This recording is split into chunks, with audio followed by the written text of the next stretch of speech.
All right, it's 7:30 on this Monday night. That means it's time to find out if you like it or not. I'm producer Chris, and tonight we are talking about everything from love and politics to pasta-shaped preferences to taking your spouse's last name with a little bit of a gender reversal that got a lot of attention on social media. We're also talking about whether it's time to go internet sober. And I've got some mixed feelings about that one. But I want to know what you guys think, as always. So, Jim, let's show them how to join the conversation. You see the graphic right there? We are streaming, which means there are a lot of different ways that you can join the conversation. If you're watching our YouTube live stream, you can leave a comment in the chat. We'll check that in just a little bit. If you're watching on our website or Fox Local on your phone and you want to join the Zoom room, I've got a link in my Instagram story. It's also pinned to the top of my Instagram profile. You see it right there, Fox 5 producer Chris. We also have our broadcast channel, speaking of Instagram. That's where we post the topic early, read the comments on air, and a lot of you have strong feelings about pasta, is what I learned from our broadcast channel today. And last but not least, of course, if you're watching on your Fox Local app on your connected TV, you can make it a two-screen experience. Just scan the QR code and get your hot takes ready. Join that Lion Zoom room. I'll check in with our virtual co-hosts coming up here in just a second. First, though, we got to say hello to my in-studio one. Please welcome back Love is Blind alum and pop culture legal commentator, Marissa George. Hi. Thanks so much for being back. Thanks for having me, Chris. I appreciate it. Listen, we have to start off by talking about the new season of Love is Blind because it just dropped within the last week. This is season 9, set in Denver. I know you watched. I've watched the first 2 episodes so far. Any initial thoughts? It is a wild dating scene in Denver. That's all I will say. It is just I have no words. They're messy. Yeah, it's an know. interesting group of people. Let me just start there.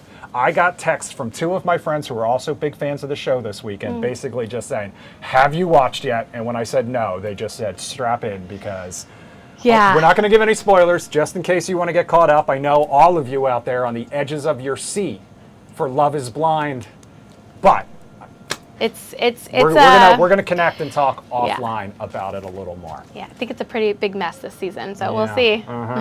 We'll see how things go. We still get another batch of episodes coming out this Wednesday. In the meantime, you ready to dive in? Ready to dive in. Let's do it. And we're gonna start off by talking about love, as a matter of fact, because Mr. Right apparently is a no-go for women on the political left. And vice versa, though, because a new global survey shows the top dating deal breaker actually comes down to the political divide. Women on either side of the political spectrum say they would rather stay single than compromise their political beliefs. Moderates were less likely to make politics a deal breaker. Experts say political alignment has become one of the most significant factors in how couples are formed over the last 2 decades. They also say it's not just about who you vote for, but about different conceptions of morality. Meanwhile, a separate OkCupid study showed the number of millennial men and women who want someone with the same political views up 165% over the past 20 years. Since 2016, the percentage of women who consider politics more important than sex has doubled. Meanwhile, the other major dating deal breaker, what is it? Height. Women on both sides of the aisle preferred taller partners. So sorry, short kings. But Marissa, choosing a partner based on political beliefs, do you like this? I love it. I have definitely in my past just allowed a lot of differences in politics like go under the rug, and it ultimately became an issue in the relationship. And it does, I think, ultimately lead into morality and ethics and all that. So I think it's important. If you're not aligned on that, then I don't know how you're going to make it work. It's not like way back when our parents were, married. It's different. Politics is very divisive right now. Let me ask you this. When you meet someone new, if it's in person, how soon do you think that conversation comes up, and kind of how do you broach the topic? Well, when I date, I'm very forward. So I just ask the question, so what do you think? I maybe don't say what party are you for. I try to ask questions about certain laws or rights for people and see where the conversation goes with that. Okay, that's an interesting way to do it. Let's head into the Lion Zoom room. Chad and Laura, obviously a couple. Guys, this idea of politics being a dating deal breaker, is that something that you guys bonded over? Did you have that conversation early on in the relationship? No. No? Oh. We're both pretty independent, and as long as they're not on the extreme ends of either I could deal with it. And first of all, I want to say, Chris, nice haircut. Thank you very much. I appreciate it. Do you Marissa, like it, I Marissa, guess? Hold on. We got a huge fan here. Hold on. Oh, Oh my gosh, like Hi. you're one of my favorites. hi, how are you? Oh my gosh, it's so great to be virtually meeting you. My mom and I both watched the show and we were really rooting for you Oh, for the thank you. entire DC season, so it's great to meet you virtually. Yes, great to meet you. Thanks for joining. Yeah, and Laura, did you Yeah. watch any of the new episodes from Denver? Yeah, I'm on episode 3 right now and it's an absolute mess. It's so No. messy. It really, so messy. it really is. I mean, the minor spoiler I'll give away for anyone interested is that 2 cast members have already walked Yes. off the show. But I do think there's more to that story, and we're going to talk about that offline as well. Allison in the Lions Room. Allison, I know that you are an active dater currently, hopefully looking for Mr. Right out there, but not necessarily politically right. Do you think this is a dating deal breaker, and do you have those conversations early on? Oh gosh, I've had to slow down on the dating for many reasons, but yes, I do think it's a deal breaker because again, just like Marissa was saying, going on down the line, if you agree on certain things, you know, it could be something that could be potentially causing you problems with other things in your family or work or so forth. So yeah, I think it's definitely important that policy and politics are things that you should agree and bond on. Yes. Yeah, and look, I don't think this is going to come as a surprise to a lot of people because we are obviously living in such divisive times. This has obviously not always been the case. Nope. We were talking about this a little earlier today. James Carville, obviously one of the famous relationships, he and his wife on either side of the political aisle, both political strategists, but it is something that you hear fewer and further between Yes, yeah. these days as we get more divided. And I'm sure a lot of people are hoping that that won't always be the case. All right, let's talk about Ayesha Curry now because she's getting some big backlash for a recent podcast appearance, and I'm guessing by that reaction, you know what we're talking about. The wife of NBA star Steph Curry, she sat down with Alex Cooper on the Call Her Daddy podcast where she opened up about her husband and their marriage.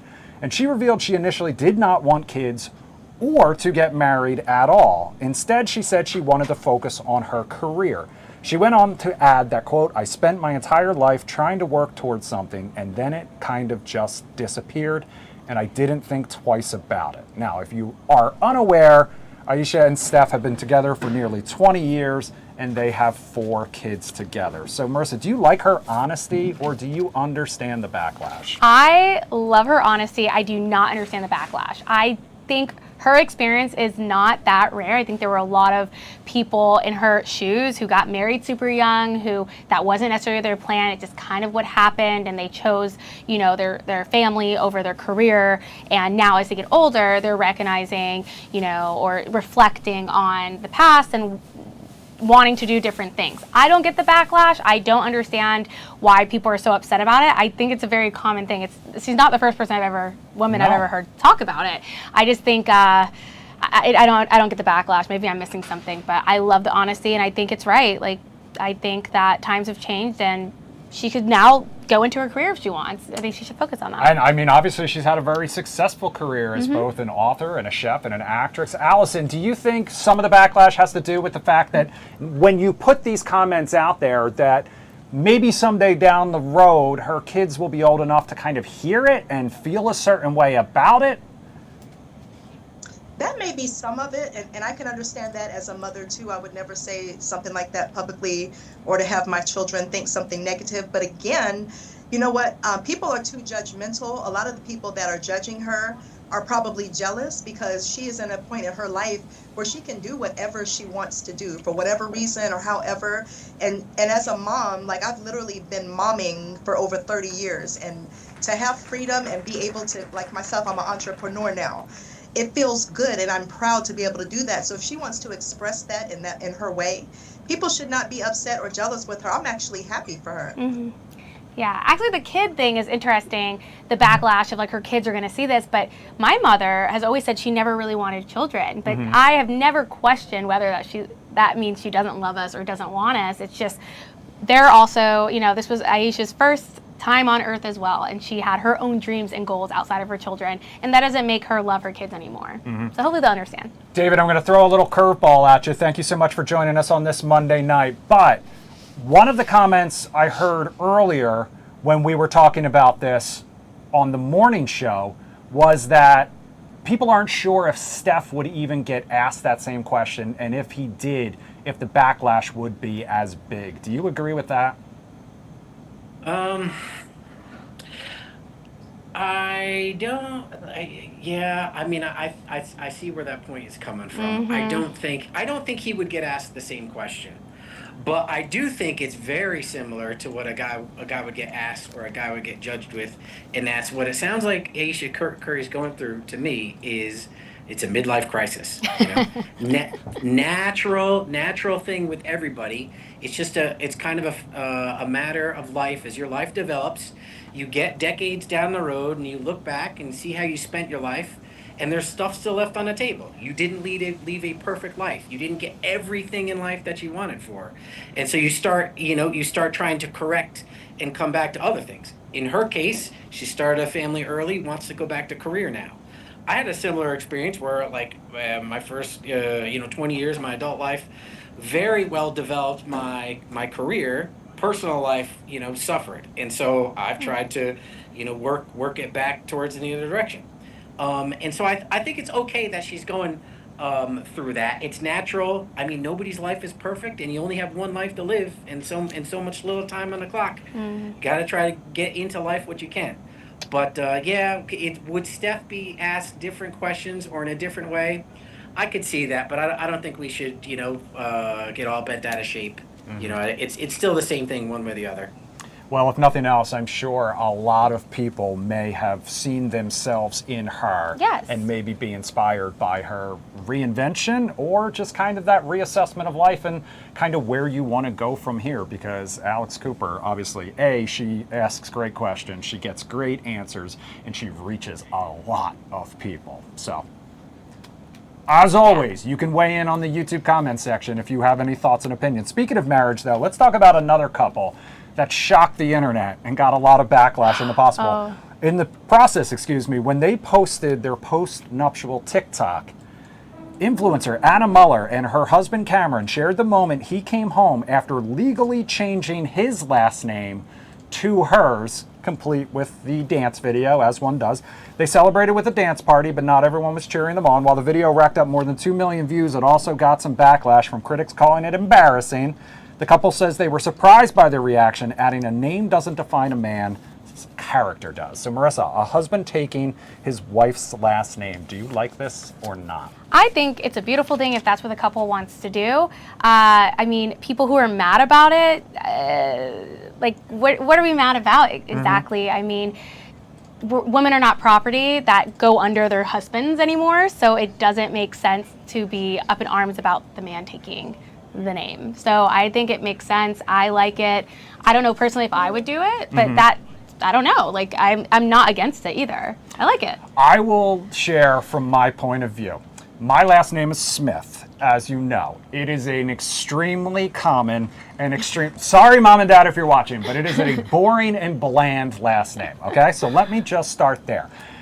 I also have 2 older brothers, and they each have sons. Our name is carrying on. Yes. It's carrying on. So when my wife and I got married, she is very proud of her last name. It's a more unique last name. She has a sister. Her sister changed her last name. Her sister had 2 daughters, so they don't have the same last name. She does have a brother, so the pressure's kind of on him to keep this family name going. So I told her if she wanted to keep her last name, she is more than welcome to. If she had wanted to hyphenate it so that we had the same last name and our future kids have the same last name, aka Aaron Taylor Johnson, who took his wife's last name. That's a hyphenated last name, in case you didn't know, the actor. I was open to that idea. Yeah. We never went down that route. We are Smiths. So, she's stuck with that, and now we're trying to come up with a more unique first name as a result for our future daughter. But Chad and Laura in the Lion Zoom room, I know marriage is not necessarily on the table. You guys have talked about that before. But, Chad, the idea of maybe taking your future wife's last name, do you like that idea or not? I don't mind it. Her last name is Reyes, and mine is Raymond, so I would hyphenate it. Chad Raymond Reyes. Yeah. Yes. That's got so whoever has the cooler last name, how about this? How about a third option where you both create a new last name that you both adopt. I love that idea as well, to be honest with you. Very unique, very different. I mean, it's no longer describing our profession. My family was clearly Smiths Yeah. of some kind back in the day. Allison, do you like this idea or not? Yeah, I think it's kind of cool because, again, I think people are so stuck on back in the day. It's like it's okay to do anything that you want to do. If that man wants to have his woman's last name, and he looks so proud and happy about it, I love that even more. It's a beautiful thing. Yeah. All right. Well, Marissa, we know you're a fan of travel, so we're going to switch gears. I am. We're going to head up to the friendly, quote unquote, friendly skies next, because the question we have tonight is what happens when you have to share your personal space with a stranger? We've all gone through that if we've been on a flight, but this was the case for one woman and her sister. Now, I need you to pay attention to the details. In a recent Reddit post, one woman explained that she and her sister booked the window and the aisle seat on a plane. So they left the middle open. When they boarded the plane, someone was in that middle seat. That stranger offered to change seats so that they would be sitting next to each other. They declined. Then, during the flight, the sisters passed snacks back and forth between themselves over this stranger, who then called them out for the behavior, saying they were being rude.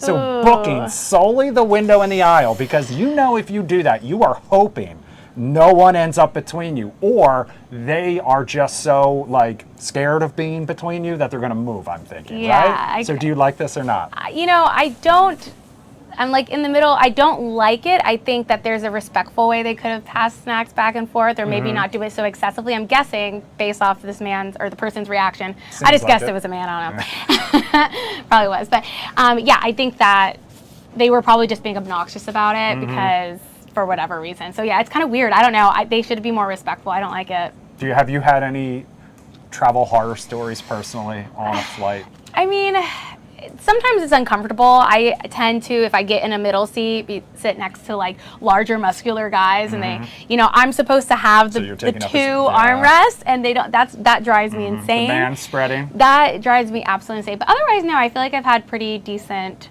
travel experiences so far. I am terrified of making anyone like I don't even like asking someone to move so I can get up and like use the restroom. Like I'll wait until they do and then be like, oh, since you're already getting up, because I try to take up as little space as possible.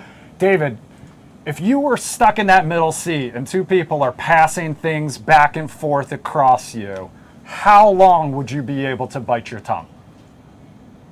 We'd be brawling. I was gonna say David's gonna. Yeah. That I don't know about, but you know, this is where my passive aggressive would come out. I would start hogging seats, and I'd start making like uncomfortable body contact with them. It is a social faux pas. You know, it is an etiquette foul to do something like that, and they're taking advantage of that person in the middle. It's not nice, not good, you know, and so people like that shouldn't do it. Yeah, I agree 100%, and I am 100% convinced that they did this on purpose, hoping to either just scare somebody out of already picking that middle seat because they saw the other. Anyway, like I said, keep the comments coming on all those stories and more. We're going to take a quick break, but coming up next, we're going to talk about pasta shape preference, and I'm dying to know what everyone's favorites are and which ones you absolutely refuse to eat. So think about that. I have answers. We'll be right back. Woo! All right. Jim, we're just going to skip the... You guys, What's up, do Freddie? you like it or not? Do you like it or not? If you want to join, the link Hi, is in my Alyssa. bio. Thanks for joining. This is And- Marissa from Love is Blind, in case you didn't know. Hello. All right, let's see. FloJo also joining. Hi, you can FloJo. join. All right, I need to know, You everyone can out also there, give if you your are opinion watching on right what now, we're talking about, so we'll if you have a mention a topic, favorite and then you guys pasta, really if you have a favorite type of pasta, and if you refuse to eat certain types, zoom in or are there whatever good and say your pastas? opinion. Are there bad pastas? It's really fun. All right, that's what I need to The know. next Let me question know. we're Drop going to a go over comment. is what type of pastas do you like? And if there's like a specific pasta I'll hit a list that right you won't now. eat. I'm pretty stingy with my pasta, not stingy, but like particular Keeping about us safe, pastas that's for for sure. sure. Thank So. But yeah, we're on a break right now. Are we This is skipping the studio, Cabo Boots and little Kinka? behind the scenes. Yeah, like my favorite pastas. What is my favorite? It's tagliata. Is that what it's called? Tagliata. Tagliatelle, yeah. Yeah, and See, this is the thing. pepperelli. It's the Italian names. Yeah. Like, I just describe by their shape. Yeah, the penne is good. Tagliatelle, pepperdelli. Controversial take. She said penne was good. We'll see how we'll see how gosh. that ranks. If someone doesn't think penne is good, I'm confused. Okay, just a reminder, this is not me saying so. This is science, not science. What do you guys think? You guys don't have a type? What type of pastas do you guys like? First thing I thought of that has with name change. Your name's gonna be Julia Gulia. Julia Gulia. That's funny. That's funny. Why is that funny? All right. 20 seconds. Here we go. We're Oh, 20 we're seconds about to away. go back. 20 seconds left. Ew, spaghetti, I can't. Angel hair spaghetti, fine. Oh, man. You are going to be shocked. I know, I can't wait to hear. 10. 5, 4, 3, 2. All right, welcome back to Do You Like It or Not on this Monday night, hanging out with Love is Blind alum Marissa George. Before we dive back into our topics tonight, including that pasta preference, we do want to check our YouTube comments, like I promised that we would. Right now, West Virginia Ben said, I said this should be an hour, but TMZ is pretty big. So if you mean this show, you're trying to make more work for me, West Virginia Ben, and you stay tuned because we've got some other content coming up I'll tell you about in a little bit. Next up, Ryan Nash says, nice. Yep, West Virginia Ben. I remember the Big Bang Theory. Sorry, voice recognition. Okay, I'm not sure where you're going with that. Molly Sawala Smith says, I still debate changing it back. I just wanted our kids to have the same last name as me when I made the decision to change it. That's my wife saying that she's considering changing her name back after taking my last name. Interesting. This is the first I've heard of that. So, all right, Laura, some people have strong aisle window preferences. I can't get mad at people for that. I would just take some of their food as tax. That would be the best move possible, is as they pass it back and forth, just take a bite out of it. They'll learn their lesson that way for sure. That seems like the sort of passive-aggressive thing David would do. All right, speaking of food, let's dive back in to tonight's topic, and we're talking about pasta preferences, because not all are created equal, apparently. This is according to Vox.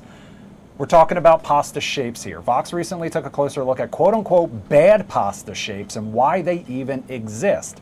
Their examples of bad pasta shapes include the bow ties, whose name I can't actually say, angel hair, penne, and wagon wheel. They called them poor vehicles for a good ragu and unnecessarily difficult to cook as well. Now, I was under the impression that cooking pasta, all that was required was boiling water, so maybe I'm wrong. Yes. On the flip side, Vox said, along with other pasta aficionados, shapes like rigatoni, bucatini, and orecchiette are the top tiers of the pasta hierarchy. Now, we posted this one in our broadcast channel, like I told you that we would. We had a lot of comments. So this first one, bow ties rule the day. The shape, the edges, the texture. Number one, hands down to me. Okay, hot take, I guess, according to this. Dak, fettuccine, Cassidy. Best is penne, and I will die on that hill. Vox disagrees. Effa, pasta is pasta. What matters is what you add to it. Now, there's a strong case to be made for that. Jumpin' Jack Chad. Chad says Fusilli Jerry, which is a throwback to our Seinfeld days. 1 in a million shot, Chad. Penne, according to Sharon. American Plumbing Academy, it does, but I don't know why it matters. Allison says pasta is good, but the carbs will have that back to get big real quick. Yeah, trust me. No shame in my game, though. I'll eat it every single day. Lovely Shell, no, like it's going to get eaten anyway, so why should the shape matter? I'm a fan of all pasta shapes. Lady T says not really. We're still going. Tanaya says yes, especially to kids, and she has a daughter, so she knows. Kathleen says it depends on the sauce.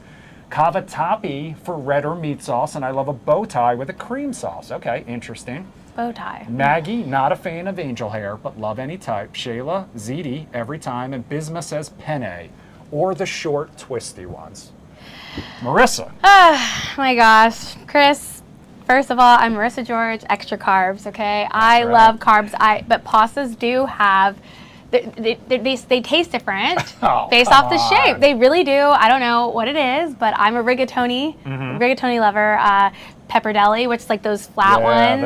Tagliatelle. Yeah, that sounds right to me. Yeah, so I love pasta. Bow tie is crazy. I'm actually not a fan of bow tie at all. So yeah, I think Vox is onto something, but they listed some good ones. Angel hair pasta, though, is good. Okay. Hey, David, guess what? I will take my spaghetti noodles and break them in half before I put them in boiling water. Oh, he's making some right now. Oh, David. Mike. David, is your mic on? Oh, sorry, spaghetti. Okay, so you're Yes. team spaghetti. Hey, I grew up that way, Chris. Break it in half and put it in. No. And I was corrected about 10, 15 years ago and shamed for it. Yeah. So now I do a whole. You know, they sell it now in like little bite-sized spaghetti Oh, my so that you don't goodness. have to do the whole twirl. Listen, I'm not going to sit there and waste my time doing a twirl. Do the twirl. It will No. change the dynamic of the food. You gotta do the twirl. The break is crazy, Chris. The break is crazy. Allison, do you have a favorite pasta shape? Yes, I'm the one that's scared of the big bag, so I don't do too much of the pasta. Uh-huh. But when I do, it has to be the angel hair because it's so thin and it's just not that much there. So that would be the one. It also cooks so much quicker, which It is a does. real added benefit. Chad and Laura, do you have a favorite or least favorite type of pasta? I'm eating noodles right now. I love it. I'm team rigatoni. Yeah. Team Yes, rigatoni. So not fusilli, Yeah. Jerry. But I haven't met a pasta I didn't like though. I like it all. Bow tie? Freddie, yeah. See the problem, Freddie. What kind do you got? What is right? this? What do you got there? This is rotini. Yeah. And Rotini. it come with mushrooms in it. And Marissa, nice to meet you, by the way. Nice This to is meet my you. first time meeting a celebrity virtually. Oh, nice to meet you. Thanks for joining. Okay, so they actually go Welcome. on to This is say. rotini. They go on to say that some of these pastas are so bad that they get relegated to pasta salad, which is like the ultimate insult, I guess, for these Italian foods. The one problem with the bow ties is that they usually end up still hard, like in the middle where the knot would be, and the edges are like, they fall apart. I am like a child, though, because I will eat any kind, and sometimes just the more unique the shape, it makes me want to eat it. No, you're on So, your own on that one, I Chris. know. All right. Well, thank you guys so much for weighing in. All right, we as a society are terminally online, as I'm sure you are aware by now. We talked about this, whether we need to go internet sober. More and more people trying to break the habit. Recently, we've talked about schools, bars, restaurants, all banning smartphones in an effort to get us to connect in person again. We have talked about how Gen Z is getting more into dumb phones and physical media to kind of break this addiction. And now there's this new push to go internet sober. A writer at the Free Press took a closer look at this phenomenon after attending an Internet and Technology Addicts Anonymous meeting. So Marissa, keeping in mind that right now the only way people can watch us is with an internet connection. Do you like the idea of going internet sober? I do like the idea of internet sobriety. I think that to go so extreme without the internet would not make sense in our world today. No. But I do agree that we could all take a step back, and that's coming from me who does influencing. So the internet is very important to me, but I think it's important. Yeah. Yeah. Laura in the Lion Zoom room. Laura, is there any chance that you could ever go internet sober, or are you a chronically No. online person? No, I'm chronically online. I mean, my parents put me on the computer as soon as they could. I've been chronically online since 1995. Okay. Yeah, I don't think I OG. could ever give it up. Yeah, Allison, I'll let you get the final word on this. Do you think you could ever go internet sober, and do you think we as a society need to probably take more steps to try to? Yeah, we definitely need to, and I thought that I would be able to until my internet went out the other day, and I almost had a nervous breakdown. I'm like, how am I supposed to relax and watch Netflix with no internet? Like, it was a horrible experience, but maybe I need to train myself to be without it a little bit more. Well, here's what I'll say. I think in the same way that we're living in kind of like a heyday for things like non-alcoholic mocktails and beers and things like that, people have recognized the danger of these addictions, and now they found new ways to do it. So I do think there is a way that you could and again, the dumb phone is a great idea. You can still stay in touch. Bringing back the landline. There are these ways that we can stay connected.